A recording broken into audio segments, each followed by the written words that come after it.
Assalamualaikum warahmatullahi wabarakatuh. Perkenalkan, nama saya Syakila Wulandari dari kelas 11 BDP 1.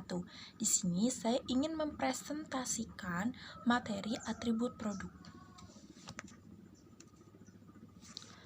Atribut produk adalah unsur-unsur yang menjadi pengembangan atau pembeda suatu produk sehingga memberikan nilai tambah, manfaat serta menjadi bahan pertimbangan dalam pengambilan keputusan pembelian.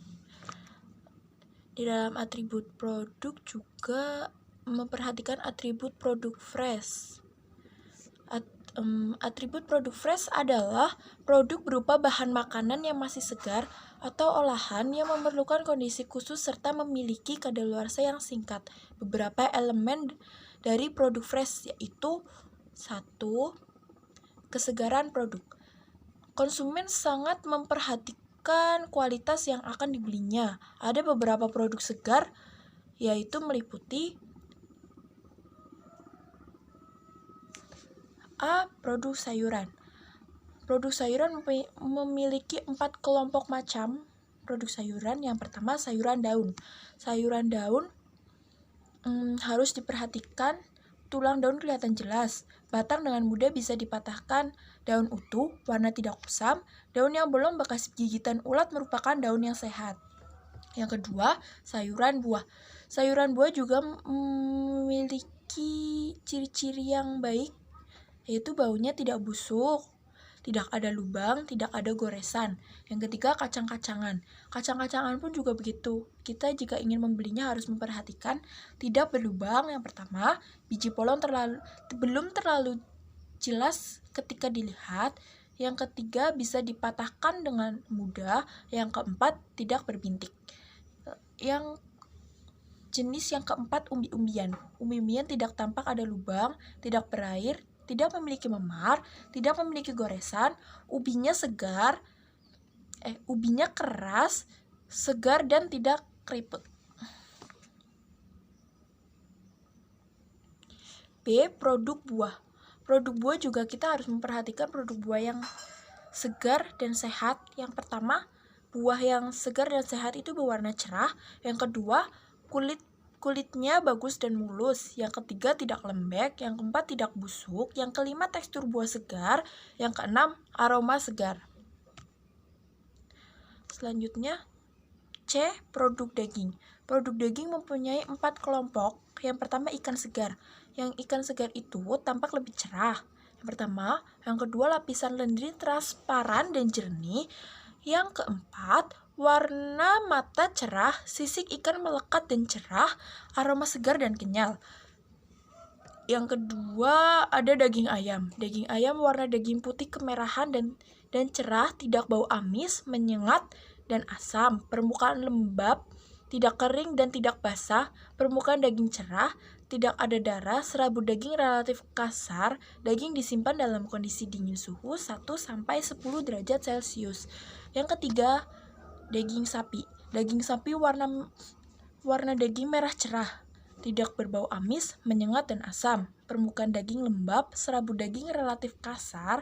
Daging disimpan dalam kondisi dingin suhu 1-10 derajat Celcius. Kadang daging menyatu dengan kulitnya. Yang keempat, daging kambing. Daging kambing itu berbeda dengan daging sapi. Warna dagingnya itu merah jambu dan cerah, tidak berbau amis, menyengat dan asam. Permukaan daging lembab, permukaan daging cerah, serabut daging relatif halus. Daging disimpan dalam kondisi dingin pada suhu 1-10 derajat Celcius. Lalu selanjutnya, penataan produk.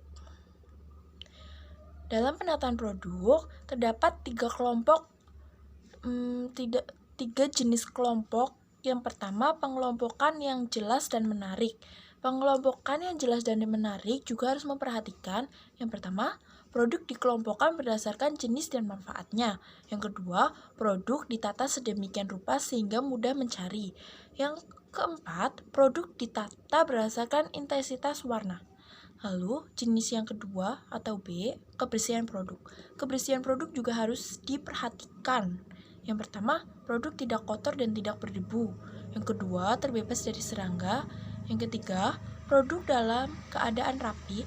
Yang keempat, kemasan produk Grace menggunakan plastik wrapping untuk menjaga kesegaran. Yang kelima, areanya wangi. Lalu jenis yang ketiga atau C, pemasangan penuh dan berkesinambungan. Dan ada expiry date dan best before.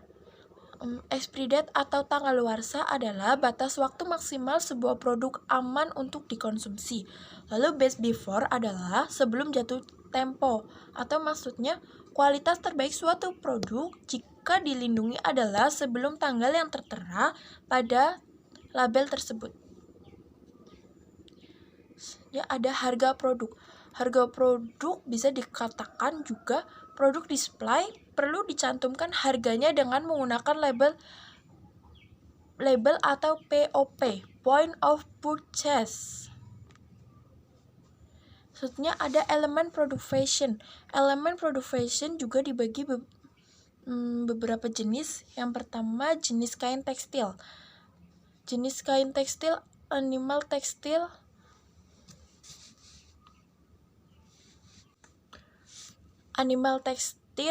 dari hewani, plant tekstil dari tumbuhan, yang C, mineral tekstil dari bahan tambang, yang D, sintetik tekstil dari bahan sintetis. Lalu ada nama kain, yang pertama mori, denim, linen, testoron cotton, polyester, cotton viscose, lycra, drill, parasut, dan masih banyak lagi. Lalu ada warna kain. Warna kain dibagi menjadi 4 kelompok.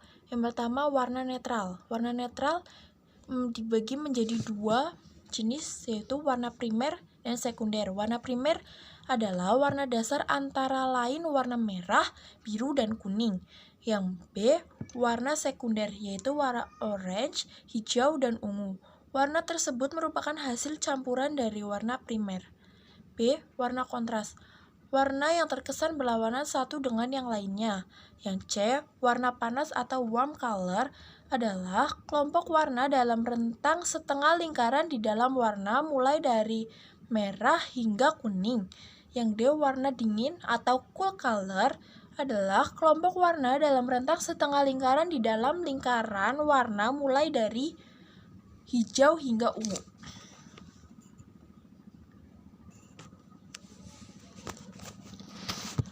Elemen produk sport.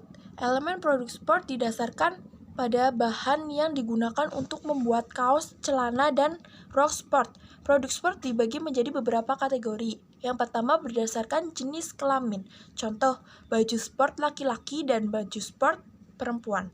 Yang kedua berdasarkan jenisnya. Contoh, kaos dan celana. Yang ketiga berdasarkan fungsinya. Contoh, baju renang, baju basket, baju senam, baju sepak bola, dan lain-lain. Yang keempat, berdasarkan kain yang digunakan, contohnya katun, spanduk, polyester. Sekian dari presentasi saya. Bila ada tutur kata yang kurang berkenan, mohon dimaafkan. Wabillahi taufiq walhidayah. Wassalamualaikum warahmatullahi wabarakatuh.